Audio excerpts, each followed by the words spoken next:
Vana, which he interprets as a sacred grove. There seems to be good reason to believe. But again, just to talk about how there can be very different interpretations, if one looks at on the web what one finds on Lumbini Vana, it is interpreted as just a garden, that it was some kind of a cultivated garden and not a natural forest, and that Gautam Buddha's mother Maya, on her way to her father's place for delivery, passed through that, and she, in fact, Gautam Buddha was born there. But the description in detail talks about a place full of sal trees, and sal trees is the native vegetation of that part of Terai.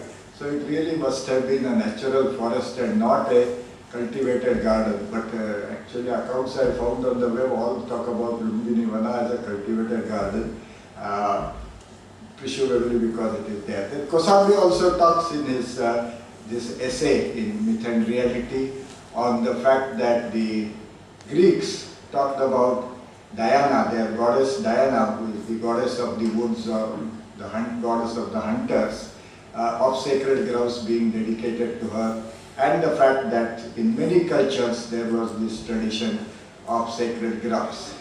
But how are these sacred groves viewed? There is, if you look at the history, they are viewed as something which is evil also. And in fact, as the Christianity spread over Europe, there are these descriptions of a large sacred grove full of oak trees in Germany. And when the king of Germany at that time, I think this is around 5th century, he wanted the pagan worship practices to give way to Christian worship practices. And my interpretation is that he wanted the Christian worship practices to be adopted because Christianity acknowledged that king was an incarnation or some such of the deity, that the king should be treated like an ultimate authority whose authority should never be questioned.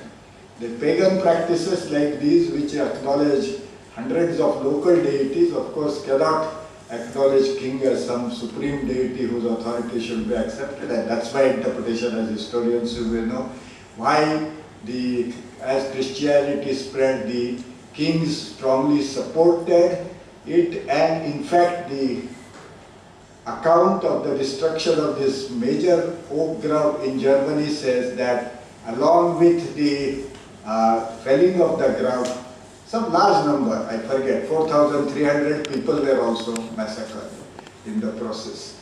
So sacred groves were, and it talks about some Christian saint being involved as an evil practice also.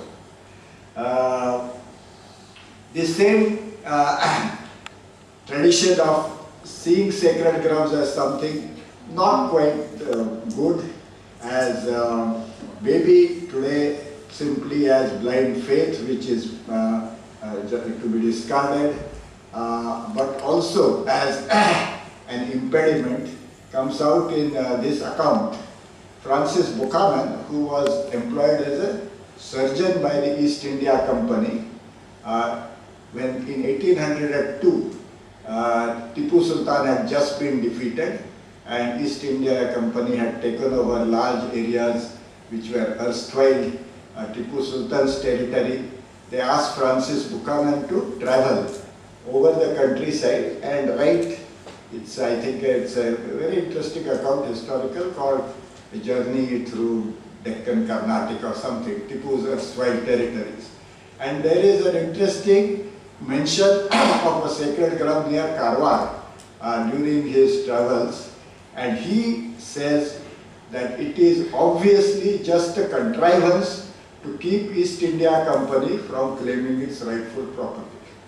That villagers are pretending that they have something special, some special feeling for this sacred grove, just to keep East India Company from claiming this property. And indeed, in later years, under East India Company's rule, the sacred groves were destroyed on large scale. Very interestingly, when we are talking about different perspective, the British had no system of forest management in their country in 1800 when they started ruling India, because much before that, the British had essentially completely destroyed all forests on the British Isles.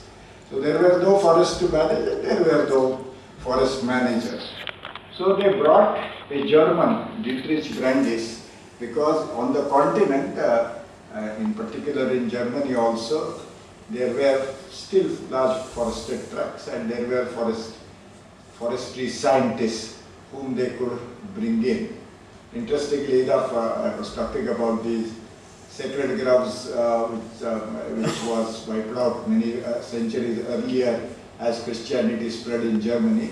But actually, that tradition and its remnants persist even today in distant parts of Europe, in especially Sweden, Norway, that area. You will find deities, well, not quite deities, but called sort of spirits of the wood and sacred trees, and maybe sometimes small groves dedicated to them. So that tradition exists. Anyway, so Dietrich Brandis had a very different outlook from the British. And in fact, he was, amongst other things, a socialist. And in his forestry notes, he has very interesting notes on sacred groves. In particular, he talks about Coorg or Kodagu district of Karnataka, which even today has very extensive network of sacred groves and admires it, and says that he feels very sad that under the East India Company's rule, the sacred groves have all been destroyed, very largely been destroyed over much of the country.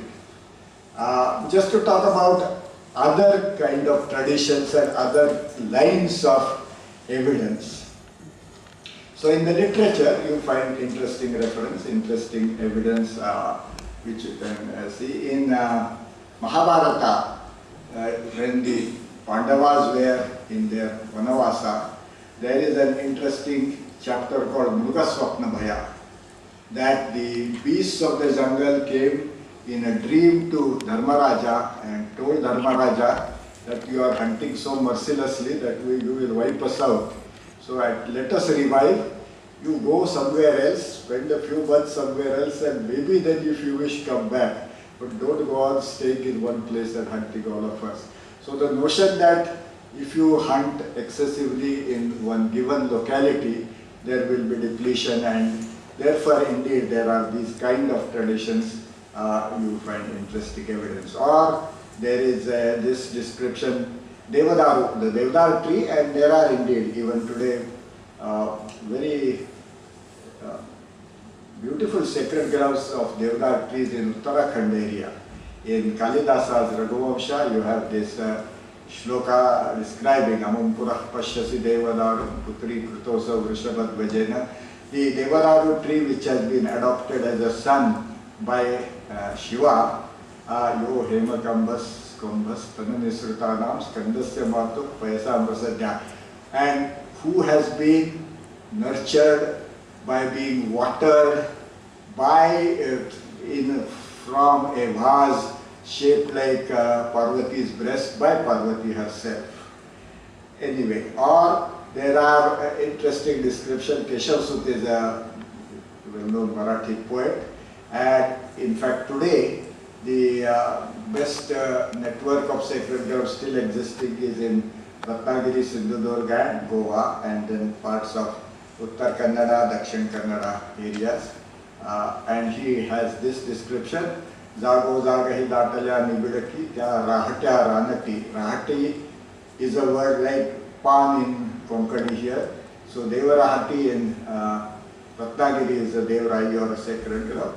Teyai Nahi Khera Kindaratase Pairei Vadati. These are the major tree species. And this is also today also notable. The large woody climbers, so Veli Thoraitas Tatah Pasaruni, Data Taguntu Dare, Cheshta Tyamuduni, Yatheshta Kariti, Nana Pari, Vanare. So, what Didi Kosambi had proposed, and which I have tried to also practice is try to understand how societies at different stages of technological development, what may have been the evolution of traditional conservation practices.